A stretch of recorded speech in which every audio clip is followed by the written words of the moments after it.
Hello दोस्तों, मैं आशा करता हूँ आप लोग बहुत बढ़िया होंगे, मस्त होंगे, जबरदस्त होंगे और आप लोगों का सीटेट का प्रिपरेशन बहुत बेहतर ढंग से चल रहा होगा। और जैसा कि आप जानते हैं कि मैं आप लोगों के लिए सीटेट के लिए मोस्ट इंपोर्टेंट प्रश्नों को लेकर के आता हूँ, जिनके आने की संभावना 100% होती है। लेकिन आज मैं उससे पहले मैं आपको करवाऊंगा सीटेट के वैसे प्रश्नों को, लेकिन उससे पहले मैं आपको एडमिट कार्ड के बारे में थोड़ा सा बता देना चाहता हूँ कि एडमिट कार्ड आपका आउट हो चुका है। और यहाँ पर आपको अच्छे कैसे मार्क्स, अब आपको जो 5-7 दिन बचे हुए हैं उसमें आप कैसे अच्छे मार्क्स गेन कर सकते हैं उसके बारे में बताऊंगा। तो चलिए पहले हम लोग एडमिट कार्ड के बारे में बात कर लेते हैं, उसके बाद हम लोग मार्क्स के बारे में बात करेंगे, उसके बाद हम लोग पुनः चलेंगे मोस्ट इंपोर्टेंट प्रश्नों की ओर। तो यदि हम एग्जाम डेट के बारे में बात करें कि आपका एग्जाम डेट, एग्जाम कब से शुरू हो रहा है, तो वो आपका 28 दिसंबर से आपको एग्जाम डेट शुरू हो रहा है, अर्थात एग्जाम शुरू हो रहा है। ठीक है। और यहीं पे यदि हम इसके एडमिट कार्ड के बारे में बात करें तो आपको प्री एडमिट कार्ड आपको लॉन्च हो चुका है। ये जो एडमिट कार्ड है आपको रियल एडमिट कार्ड नहीं है, ये आपका एडमिट कार्ड आपका फेक है। रियल आएगा एग्जाम से आपको 2 दिन पहले, एग्जाम से सिर्फ आपको 2 दिन पहले रियल एडमिट कार्ड आएगा।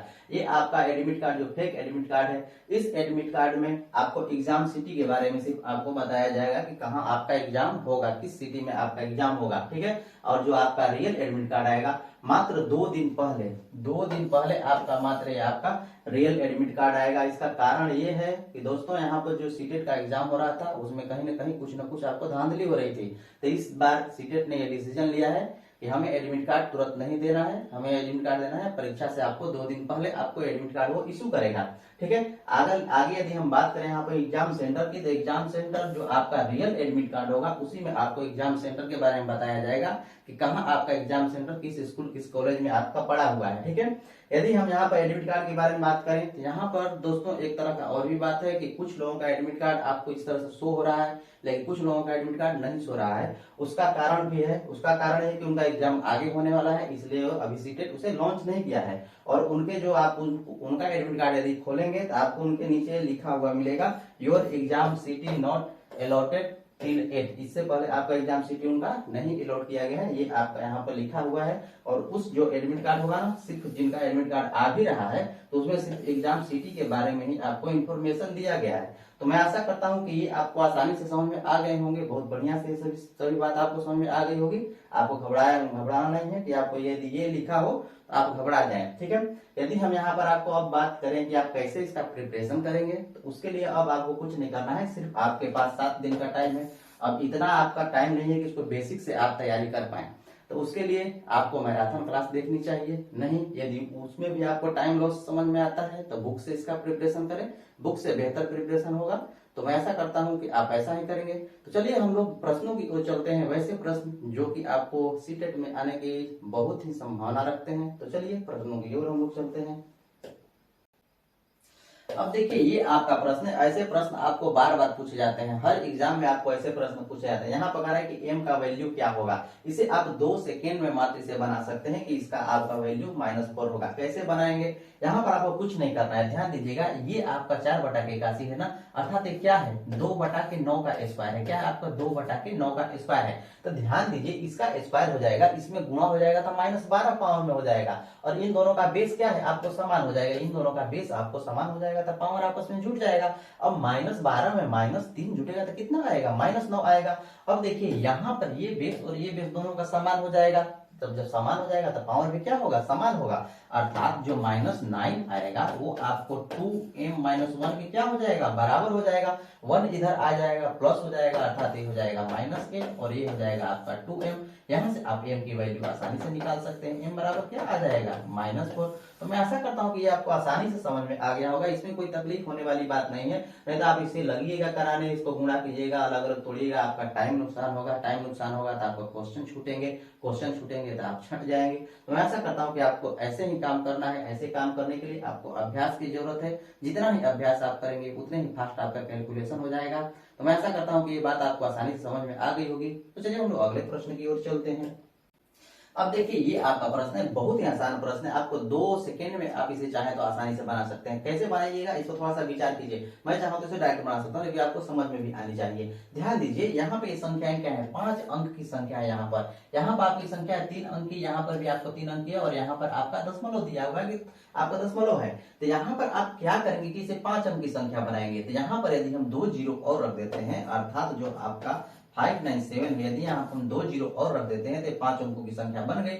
इंटू अब 10 का पावर क्या करना पड़ेगा, घटाना पड़ेगा, क्योंकि 2 जीरो हम यहाँ पर रख दिए हैं तो यहाँ पर आपका 2 जीरो हटाना पड़ेगा, अर्थात 10 टू द पावर 20 हो जाएगा। ठीक है, और प्लस यहाँ पर जो है दशमलव, यहाँ पर 20 करने के लिए 1 को हटाना पड़ेगा, 1 को हटाएगा तो यहाँ पर दशमलव आपका हट जाएगा, अर्थात ये क्या हो जाएगा 735 हो जाएगा, इंटू 10 टू द पावर आपका 20 हो जाएगा। अब देखिए दोनों का क्या हो जाएगा, दोनों सेम है, 10 to the power 10 to the power 20। अब इन्हें जोड़िए, इसमें आप जोड़िएगा तो इन 3 अंकों को इस 3 अंकों में आप जोड़िए, आसानी से जोड़ सकते हैं। 35 तो डबल जीरो है तो 35 तो जीरो करती हूँ आपका आ जाएगा। ठीक है, अब 7 में 7 को जोड़िएगा तो 7 7 14 के लिए कितना हो जाएगा 4, और 9 1 10 हो जाएगा, और 5 1 क्या हो जाएगा 6 आ जाएगा। सेम संख्या जो यहाँ पर है वही संख्या आपको आ गई यहाँ पर, और यहाँ पर हो जाएगा 10 टू द पावर 20। ये आपको दोनों आपस में जुड़ गए। अब ध्यान दीजिएगा आपको यहाँ पर चाहिए दशमलव, क्या चाहिए आपको दशमलव। तो इसमें से हम लोग यदि हम इतना से भाग देते हैं और गुणा कर देते हैं तो कोई फर्क पड़ेगा, इतना से यदि भाग दे देते हैं और इतना से ही आपको हम गुणा कर देते हैं तो कोई फर्क पड़ने वाला है, कोई फर्क नहीं पड़ने वाला है।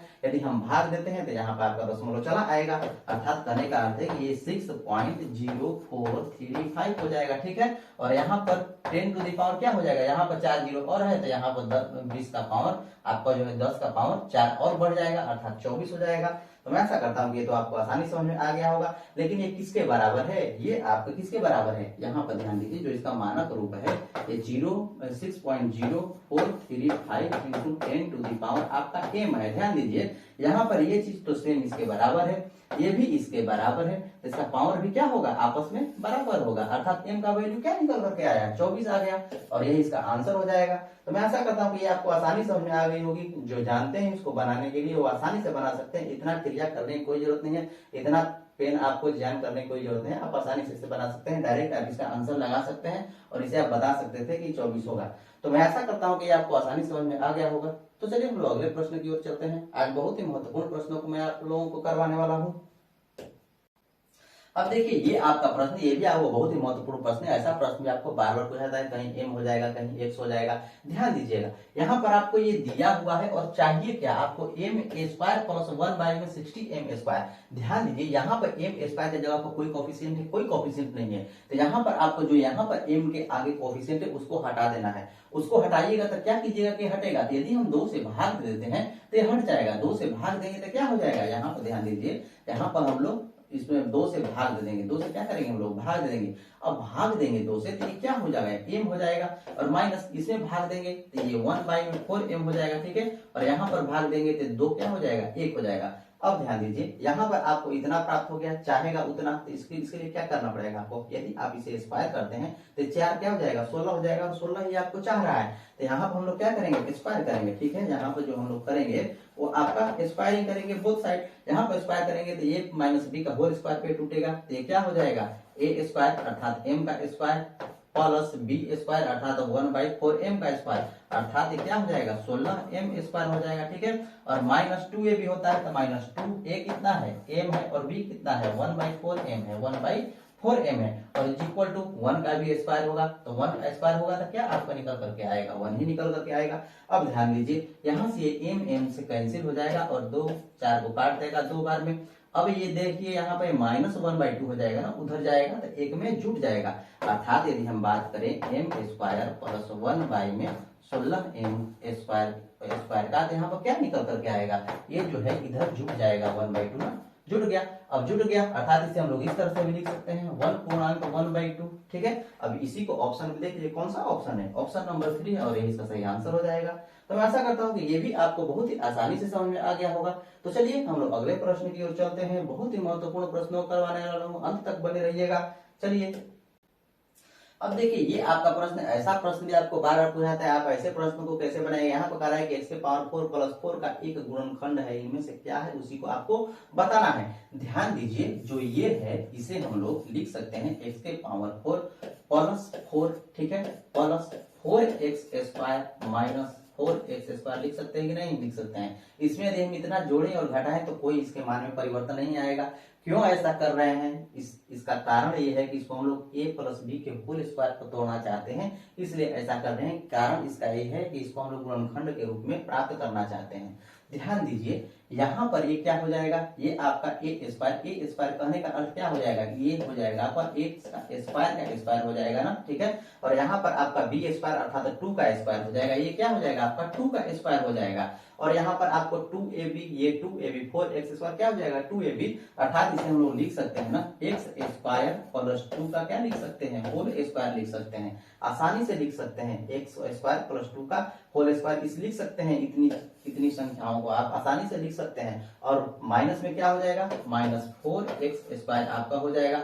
अब ध्यान दीजिएगा यहाँ ये जो है ना आपका, ध्यान दीजिए इसको हम लोग इस तरह से चाहें तो लिख सकते हैं। कैसे लिख सकते हैं, इसको लिख सकते हैं 2x का स्क्वायर लिख सकते हैं। तो ये किस फॉर्म पर आ गया, ये आपका फॉर्म आ गया a स्क्वायर, यहाँ माइनस है ना माइनस b स्क्वायर के फॉर्म पर। इसका तो फॉर्मूला आप जानते हैं कि क्या होता है a plus B into a minus B होता है, a plus B into a minus B होता है। इसी को उसी के रूप में तोड़ दीजिए, a प्लस बी, तो a क्या है x स्क्वायर प्लस 2 है, x स्क्वायर प्लस 2 आपका a हो गया, और b क्या हो गया आपको यहाँ पर 2x स्क्वायर हो गया, b यहाँ पर आपका 2x स्क्वायर b हो गया। उसी तरह से a माइनस बी, तो a का काम क्या कर रहा है x स्क्वायर प्लस 2 कर रहा है, और यहाँ पर b का क्या कर रहा है काम 2x, तो माइनस क्या हो जाएगा आपका 2x। तो मैं आशा करता हूँ कि इतनी बात तो आपको आसानी से समझ में आ रही होगी। अब इसमें से कौन सा इसका एक गुणनखंड है उसी को आपको बताना है। तो x square plus 2 minus 2x, x square minus 2x plus 2, ये दोनों बात सेम है, अर्थात ऑप्शन नंबर 3 इसका सही आंसर हो जाएगा। तो मैं आशा करता हूं कि ये बात आपको आसानी से समझ में आ गई होगी। यदि नहीं समझ में आ गई है तो पुनः एक बार इसे समझने का प्रयास कीजिए कि यहाँ हम किए क्या है। यहाँ हम कुछ नहीं किए हैं, बस वही काम हम किए हैं जो आप जानना चाहते हैं। देखिए ध्यान से, यहाँ क्या किया गया है, ये आपका एक्स स्क्वायर प्लस 4 है ना, इसे हमने तोड़ा है इस तरह से, ठीक है। इसे हम लिख सकते हैं कि एक्स स्क्वायर का स्क्वायर प्लस 2 का स्क्वायर प्लस यहाँ पर आपका 2ab, अर्थात 2 हो जाएगा। a का वैल्यू क्या है एक्स स्क्वायर और b का वैल्यू क्या है 2 है। बस यही यहाँ पर काम किया गया है, और उसको हम लोग लिख सकते हैं a प्लस बी के होल स्क्वायर पर। और यहाँ पर अंत में क्या है आपका -4x स्क्वायर है, -4x स्क्वायर हो गया, ठीक है। यहाँ पर -4x स्क्वायर हो गया, तो इसे हम लोग तोड़ सकते हैं ना a प्लस बी के होल स्क्वायर पर, अर्थात a की जगह पर क्या है एक्स स्क्वायर है और b की जगह पर आपका क्या है 2 है, तो यहाँ पर 2 हो गया, और इसी का हमने तो स्क्वायर लिखा है बस। और यहाँ पर जो है 2x का आपका स्क्वायर हो गया है, और इसी को हम a plus B into a minus B के रूप में लिखे हैं। और आसानी से ये बात आपको पता चल गई है कि इसका गुणनखंड कौन सा है, ऑप्शन नंबर 3 है, इसका आंसर हो जाएगा। तो मैं ऐसा करता हूँ कि आपको आसानी से समझ में अब आ गई होगी। तो चलिए हम लोग अगले प्रश्न की ओर चलते हैं, अंत तक बने रहिएगा, कहीं जाइएगा नहीं। अब देखिए ये आपका प्रश्न है, ऐसा प्रश्न जो आपको निश्चित है कि एक आपको पूछा है जाता है। ध्यान दीजिए, यहाँ पर कहा है कि 5 परीक्षणों आपको दिया हुआ है, यहाँ पर आपको प्लस होना चाहिए, तो ऑप्शन ही गड़बड़ हो जाएगा, ठीक है। आगे कहा है का माध्य, प्रथम 3 प्रेक्षणों का माध्य क्या होगा। यहाँ पे 5 प्रेक्षण दिए हुए हैं और उसका माध्य 11 दिया हुआ है, अर्थात ध्यान दीजिए यहाँ पे x कितना है, x आपको 5 है, तो 5x हो गया। माध्य बराबर क्या होता है, यदि हम माध्य के बारे में बात करें तो माध्य क्या होता है, प्रेक्षणों का योग। जो प्रेक्षण होते हैं ना उनका योग होता है, और बटा के उनकी संख्या होती है, ठीक है, उनकी संख्या होती है। इतनी तो बात आप जानते हैं ना। तो यहाँ पर इन प्रेक्षणों का योग करेंगे तो 5 कितना आएगा, उसमें x आएगा और 5x आएगा, 5x आएगा, और यहाँ पर इन संख्याओं को जोड़ लीजिए कांस्टेंट को, तो 2 4 6 6 6 12 12 8 कितना हो जाएंगे 20 हो जाएंगे। और इनकी संख्या कितनी है 5 की बात कर रहे हैं, तो 5 है संख्या, ठीक है। और बराबर इनका क्या है माध्य 11 है, तो माध्य बराबर 11 हो जाएगा। बस इतना ही आपको काम करना है। ये आपका 5x हो जाएगा, इधर जाएगा तो क्या हो जाएगा 55 हो जाएगा, और ये आपका प्लस 20 है ना, इस 55 में से क्या हो जाएगा आपका घट जाएगा, -20 हो जाएगा, अर्थात 5x बराबर क्या आएगा आपका 35 आएगा। यहाँ से आप x का वैल्यू निकाल सकते हैं, इसलिए x क्या आ जाएगा आपका 7 आएगा। अब यहाँ पर आपसे पूछ रहा है कि प्रथम 3 प्रेक्षणों का माध्य क्या होगा। तो प्रथम 3 प्रेक्षण आपको कौन है, ये है। तो यहाँ पर यदि हम x का वैल्यू रखें 7, तो पहला प्रेक्षण 7 आ जाएगा, दूसरा 7 2 9 आ जाएगा, तीसरा क्या आ जाएगा 7 4 11 आ जाएगा, और बटा के 3 का माध्य निकालना है तो 3 से भाग देना है। तो ये कितना हो जाएगा 20 और 7 27, 27 बटा के 3 हो जाएगा, 27 बटा के 3 हो जाएगा, ये कैंसिल हो जाएगा, कितना आएगा 9 आ जाएगा उसका माध्य। तो कौन सा ऑप्शन है, ऑप्शन नंबर 4 है, और ये इसका सही आंसर हो जाएगा। तो मैं आशा करता हूँ कि ये भी आपको बहुत ही आसानी से समझ में आ गया होगा। तो चलिए हम अगले प्रश्न की ओर चलते हैं। अब देखिए ये आपका प्रश्न है प्रायिकता से प्रश्न है, और प्रायिकता से निश्चित है कि एक प्रश्न आपको पूछा ही जाता है और बहुत ही आसान प्रश्न होते हैं, बहुत ही आसानी से आप इसे निकाल सकते हैं और जानते होंगे तो निकाल भी लेंगे, तुरंत इसका आंसर आप बता सकते हैं। यहाँ पर कह रहा है कि एक थैला है, उसमें 5 कंचे हैं, 5 लाल कंचे हैं। कंचे का अर्थ समझते हैं कि गोली है, गोली जो हम लोग अंडी खेलते थे बचपन में वही गोली है, ठीक है। तो यहाँ पर देखिए वो थैला है, ठीक है, उसमें आपको 5 कह रहा है कि लाल कलर की कंची है, और आगे कह रहा है कि 4 क्या है आपको ग्रीन है, जो 4 है वो आपको ग्रीन कंचे हैं, और आगे इसमें कह रहा है कि 3 नीले हैं, 3 क्या है आपको नीले कंचे हैं, ठीक है। बस इतना ही आपको कह रहा है, और आगे कह रहा है यहाँ पर कि थैले में से बिना इसमें देखे एक कंचा बाहर निकाला जाता है, यह कंचा हरे रंग का नहीं है। यहाँ पर कह रहा है कि हरे रंग का नहीं है, इसकी क्या प्रायिकता है यहाँ पर आपको बताना है। तो यहाँ पर आप इस तरह से डायरेक्ट भी चाहें तो निकाल सकते हैं, लेकिन आपको यहाँ पर आसानी समझने के लिए यहाँ पर कुछ नहीं करना है, यहाँ पर हरे की प्रायिकता निकालनी है। तो यहाँ पर आपको जब भी प्रायिकता निकालनी हो किसी का भी, यदि आपको प्रायिकता निकालनी है तो जो पूछा जाए उसे ऊपर लिखना है हमेशा, जो पूछा जाए उसे ऊपर, जो टोटल जितना है उसको नीचे हम लिखते हैं, फुल को क्या करते हैं हम लोग नीचे लिखते हैं, और वही उसकी प्रायिकता होती है। किसी भी चीज की प्रायिकता जो पूछा जाए उसे ऊपर और फुल को क्या करते हैं नीचे लिखते हैं। तो यहाँ पूछा क्या जा रहा है, पूछा जा रहा है आपको हरे रंग की, तो हरे कितने हैं, हरे यहाँ पर आपको 4 हैं। तो यहाँ पर जब जो पूछा जा रहा है हरे रंग के बारे में, तो हरे कितने हैं 4 हैं, कुल कितने हैं देखिए 4 3 7 5 12 है, यहाँ पर कुल कितने हो गए 12 हो गए। तो यदि हम यहाँ पर हरे की प्रायिकता के बारे में बात करें कि हरे की प्रायिकता, हरे रंग के जो कंचे हैं उनकी प्रायिकता, तो आपको 4/12, 4/12 करने का अर्थ क्या हुआ 1/3 इसके हरे रंग के होने की प्रायिकता हो गई। लेकिन आपसे यहाँ पूछ रहा है कि नहीं होने की। जब भी ऐसा प्रश्न पूछे कि न होने की, तो कुछ नहीं करना है, बस जो प्रायिकता है उसमें उस संख्या को आपको 1 से घटा देनी है। क्या करना है, इसको 1 से आपको घटा देनी है। तो 1 से 1/3 को घटाइएगा तो कितना आएगा आपका 2/3 आएगा, और यही क्या हो जाएगी हरे रंग के न होने की प्रायिकता आपको आ जाएगी। तो जब भी आपको होने की प्रायिकता पता हो या फिर निकाल लिए हो, न होने की पूछ रहा है, तो बस उसको आप 1 में से घटा दीजिए, वो आपको प्राप्त हो जाएगी। तो यहाँ पर न होने की प्रायिकता, ये क्या है आपको न होने की प्रायिकता है, ठीक है। ये आपका 2/3 न होने की प्रायिकता है। तो कौन सा ऑप्शन है, ऑप्शन नंबर 2 है, और यही इसका सही आंसर हो जाएगा। एक बात और भी इसमें ध्यान दीजिएगा, कभी भी किसी भी चीज का प्रायिकता 1 से अधिक नहीं हो सकती, जब होगी या तो 1 होगी या फिर उससे कम होगी। ऑप्शन में ऐसा कभी आ जाए 1 से अधिक वाली प्रायिकता कोई भी, तो उसे आप कभी भी टिक नहीं कीजिएगा, जब भी होगी प्रायिकता 1 से कम होगी। तो मैं आशा करता हूँ कि आपको आसानी से समझ में आ गया होगा। तो चलिए हम लोग अगले प्रश्न की ओर चलते हैं। अब देखिए ये आपका प्रश्न है, ऐसे प्रश्न भी आपको बहुत बार पूछे जाते हैं और लोगों का टाइम आपको नुकसान हो जाता है। ध्यान दीजिएगा, प्रश्न कह रहा है कि AB गुणा BA बराबर BCB है, जहां ABC क्या है केवल एक ही अंक को प्रदर्शित करते हैं। आगे कह रहा है कि ABC बराबर नहीं है, तब A plus B plus C का वैल्यू क्या होगा, यहाँ पर आपको ज्ञात करना है। तो ध्यान दीजिए, यहाँ पर आप इसे बना सकते हैं, या फिर मानकर बनाइए या फिर तुक्का लगा करके बनाइए। तुक्का लगाकर बनाने का अर्थ है कि मानिए कि A बराबर 1 है और B बराबर क्या है आपका 2 है, मान लीजिए ऐसा। यदि A बराबर 1 और B बराबर 2 होता है, तो यदि हम AB की बात करें तो AB क्या हो जाएगा आपको 12 हो जाएगा। उसी तरह से BA क्या हो जाएगा, BA आपका 21 हो जाएगा। तो मैं आशा करता हूँ कि इतनी बात आपको समझ में आ रही है। अब इनका आप गुणा कराइए, इनका गुणा कराइएगा। यदि 12 और 21 का गुणा कराइएगा, कहने का अर्थ ये है कि AB गुणा BA कीजिएगा, AB गुणा BA कीजिएगा, तो ये क्या निकल करके आएगा, इसमें यदि आप गुणा कराते हैं तो ये आपका 252 आएगा, ये आपका 252 आएगा। यहाँ पर 2 किसको माने थे, आपको यहाँ पर 2 B को माने थे, तो क्या है B है ना, यहाँ पर आपका क्या है ये भी आपका B हो गया। यहाँ पर BCB की बात कर रहा है, तो जो यहाँ पर ये 5 है किसका काम करेगा, C का काम करेगा। तो मैं आशा करता हूँ कि इतनी बात आपको आसानी से समझ में आ रही होगी। तो यहाँ पर B का वैल्यू आपका 2 हो गया, C का वैल्यू कितना हो गया आपका 5 हो गया, A का वैल्यू आपका 1 हो गया। तो आप आसानी से अब निकाल सकते हैं कि A प्लस BC क्या हो जाएगा, A plus B plus C बराबर क्या हो जाएगा 1 प्लस B का वैल्यू क्या है 2 प्लस C का वैल्यू क्या आपका आ जाएगा 5 आ जाएगा। यहाँ से C का वैल्यू क्या आ जाएगा 5 आ जाएगा, इनको जोड़िएगा तो क्या आएगा 8 आएगा। 8 कौन सा ऑप्शन है, ऑप्शन नंबर 2 है, और यही इसका सही आंसर हो जाएगा। ये आपको फंसा देते हैं कभी कभी, तो मैं आशा करता हूँ कि ये भी आपको आसानी समझ में आ गया होगा। तो चलिए हम लोग अगले प्रश्न की ओर चलते हैं। अभी कहीं जाइएगा नहीं, अभी आपको बहुत ही महत्वपूर्ण प्रश्न आने वाले हैं। अब देखिए ये आपका प्रश्न कह रहा है कि एक्स वाई जेड क्रमशः किसी बहुफलक के फलकों शीर्षों और किनारों की संख्या है, जो यहाँ पर x है वो फलक है, जो शीर्ष है वो y है और किनारा क्या है आपका z है।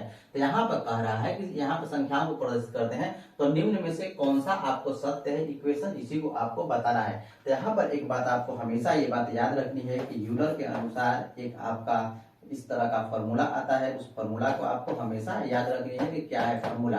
फॉर्मूला यहाँ पर होता है जो आपका फलक है, जो आपका यहाँ पर फलक है, फलक प्लस जो आपका यहाँ शीर्ष है, फलक और जो शीर्ष है, इनका योग हमेशा बराबर होता है किसके, किनारों की संख्या। जो किनारे हैं ना, जो यहाँ पर आपके किनारे हैं, किनारों की संख्या, ठीक है ना, किनारों की संख्या +2 के हमेशा बराबर होता है। यूलर के अनुसार किसी भी आपको यहाँ पर बहुफलक के लिए फलक और प्लस शीर्ष की संख्या बराबर किनारों +2 होती है, ठीक है ना। यहाँ पर जो फलक की संख्या प्लस शीर्ष की संख्या बराबर किनारों की संख्या +2। यदि किनारों की संख्या में 2 जोड़ दें तो फलक और शीर्ष की संख्या के बराबर होते हैं। तो मैं आशा करता हूँ कि इतनी बात आपको समझ में आ रही है। इसी को आपको इस इक्वेशन के रूप में लिखना है। तो यहाँ पर x क्या है, फलक है तो ये x हो गया, शीर्ष क्या है आपका y है तो ये y हो गया, और यहाँ पर किनारे क्या है z है तो ये z हो गया, और प्लस क्या हो जाएगा 2 हो जाएगा। और वहीं पर आपको यहाँ पर इक्वेशन बताना है कि कौन सा इसमें सही है। तो ध्यान दीजिए यहाँ पर लिख रहा है कि y - 2, y है -2 है तो x उधर जाकर के घट जाएगा, z माइनस, लेकिन ऐसा नहीं हो रहा है। यहाँ पर देखिए ध्यान से, यहाँ पर x - 2, x आएगा इधर तो 2 हो जाएगा, और z - y, तो ऑप्शन नंबर 4 इसका सही आंसर हो जाएगा। इसे आप इस तरह से भी लिख सकते हैं ना कि x - 2 बराबर z - y, ऐसा लिख सकते हैं, ऐसा लिख सकते हैं। ऐसा कौन सा ऑप्शन है, ऑप्शन नंबर 4 है, और इसका सही आंसर आ जाएगा। तो मैं ऐसा करता हूँ कि ये भी आपको आसानी से समझ में आ गया होगा। चलिए हम लोग अगले प्रश्न की ओर चलते हैं। अब देखिए ये आपका प्रश्न है, बहुत ही महत्वपूर्ण प्रश्न है, ध्यान दीजिए। कह रहा है कि रवि ने 2 वस्तुएं प्रत्येक को 1500 में खरीदा, ठीक है, 2 वस्तुएं खरीदा 1500 की। क्या किया, 2 वस्तुओं को 1500 की खरीदा, अर्थात कितना रुपया इन्वेस्ट किया, 3000 रुपए आपको यहाँ पर इन्वेस्ट कर दिया। आगे कह रहा है कि उसने एक वस्तु को 6% लाभ तथा दूसरी को 4% हानि पर बेचा। यहाँ पर ध्यान दीजिए, यहाँ पर कह रहा है कि एक को क्या है 1500 के आपको 6% लाभ पर, 6% लाभ कहने का अर्थ क्या है कि 100 + 6% पर बेचा, अर्थात 106% में बेचा। 106% करने का अर्थ क्या है, 106/100 हो गया। उसी तरह से जो दूसरी है, दूसरी भी क्या है 1500 का ही ना खरीदा है, उसको कह रहा है कि 4% हानि पर बेचा, 4% हानि पर। 4% हानि करने का अर्थ क्या है कि 100 में से भी 4% कम हो गया, अर्थात ये क्या किया 96% पर आपको बेचा, ठीक है, ये आपको 96% में बेचा। आगे इस प्रश्न में कह रहा है कि इस पूरे सौदे में उसका लाभ या हानि प्रतिशत क्या है। ये कह रहा है कि ऐसा इसने किया तो इसको लाभ हुआ या हानि हुआ, कितना प्रतिशत का हुआ, उसी को आपको यहाँ पर बताना है। तो आप इसे आसानी से बना सकते हैं। कैसे बनाइएगा, यहाँ ध्यान दीजिए, यहाँ 2 शून्य से 2 शून्य कैंसिल कर दीजिए, यहाँ पर भी 2 शून्य से 2 शून्य क्या हो जाएगा आपका कैंसिल हो जाएगा। अब जब आज आप इसे कैंसिल कर लेंगे तो इसे कैलकुलेट कर सकते हैं, कैलकुलेट कर लीजिए इसको। यहाँ 15 छक्का 90 हो जाएगा, ठीक है, और यहाँ पर 15 का 15 हो जाएगा, तो 1590 हो जाएगा। उस तरह से यहाँ पर कीजिएगा तो 15 छक्का क्या हो जाएगा 90 बचा 9, यहाँ पर 15 9 35 से, और 35 और यहाँ पर आपका 9 जोड़ दीजिएगा तो कितना आएगा, 35 और 9 को जोड़िएगा तो 144 आ जाएगा, ठीक है। तो इतनी संख्याएं होगी, इनको आप जोड़िए, इनको जोड़िएगा तो कितना आएगा, इनको यदि आप जोड़ते हैं तो आपका 3030 आएगा, ठीक है। इसे जोड़िएगा तो आपका 3030 रुपया आएगा। उसने क्या किया, उसने 3000 रुपया इन्वेस्ट किया, 3030 रुपया क्या किया पाया, या इसमें लाभ उसको हुआ कि नहीं हुआ, लाभ हुआ। कितने रुपए का लाभ हुआ, यदि हम उसके लाभ के बारे में बात करें, लाभ के बारे में आपको यहाँ पर बात करें तो लाभ कितना हुआ, उसने इतना को बेचा, जितना बेचा जितना में खरीदा उसको घटा दीजिए, तो यहाँ इसमें से इसको घटाइएगा तो 30 रुपया का इससे लाभ हुआ। अब यह जो 30 रुपया है उसको कितना प्रतिशत है यही आपको बताना है। तो यहाँ पर ध्यान दीजिए, जो 30 रुपया है वो 3000 का कितना है 1% है, तो उसे 1% का क्या हुआ लाभ हुआ। यहाँ पर जो 30 रुपया इसको बच रहा है ना, अर्थात 1% का लाभ हुआ। तो ऑप्शन नंबर 1 इसका सही आंसर हो जाएगा। मैं आशा करता हूं कि ये आपको आसानी समझ में आ गई होगी। यदि आपको अभी भी ये बात इतना तो बात आपको समझ में आ ही रहा होगा। यहाँ पे यदि अब लाभ प्रतिशत निकालने के बारे में बात है कि लाभ प्रतिशत आपको नहीं समझ में आ रहा है कैसे निकालें, तो उसके लिए आपको कुछ नहीं करना है, लाभ प्रतिशत आपको निकालना है ना, लाभ प्रतिशत निकालना है तो कुछ नहीं करना है, लाभ यहाँ पर जो है लाभ हो जाएगा बटा के कुल, कुल कितना है इतना पर ही लाभ के बारे में बात है, यहाँ पर हो जाएगा 3000, ठीक है। जो कुल की बात करें मैं यहाँ पर कुल ही लिख दे रहा हूँ, कुल और गुना इसका प्रतिशत निकालना है ना तो 100% से गुना करा दीजिए, बस इतना ही आपको बात करना है। लाभ प्रतिशत निकालना है तो लाभ और बटा के टोटल कर देना है और यहाँ पर आपको प्रतिशत से गुणा करा देना है। 100% से गुणा करा देना है जब भी आपको प्रतिशत निकालना है। यहाँ पर लाभ कितना हो रहा है, 30 का हो रहा है लाभ ना, और यहाँ पर कुल कितना है, 3000 है, ठीक है। और यहाँ पर परसेंटेज निकालना है तो 100% से गुणा करा दीजिए बस। यहाँ पर देखिए 2 शून्य से 2 शून्य क्या हो जाएगा, कैंसिल हो जाएगा, 1 शून्य से 1 शून्य कैंसिल हो जाएगा और 3 से 3 कैंसिल हो जाएगा। अर्थात यहाँ बचा क्या, सिर्फ एक बचा, अर्थात 1% का क्या हुआ, उसे लाभ हुआ। तो मैं आशा करता हूँ कि ये भी आपको आसानी समझ में आ गया होगा। अब इसमें कोई भी आपको टेंशन वाली बात नहीं होगी। तो मैं आशा करता हूँ कि आज का क्लास आपको बहुत बढ़िया लगा होगा, बहुत ही बढ़िया लगा होगा। और यदि बढ़िया लगा है तो लाइक से सब्सक्राइब जरूर कर दीजिएगा और अपने दोस्तों में भी शेयर कर दीजिएगा। ऐसे ही वीडियो के लिए इस चैनल पर बने रहिएगा। आज के लिए इतना ही, देखने के लिए धन्यवाद।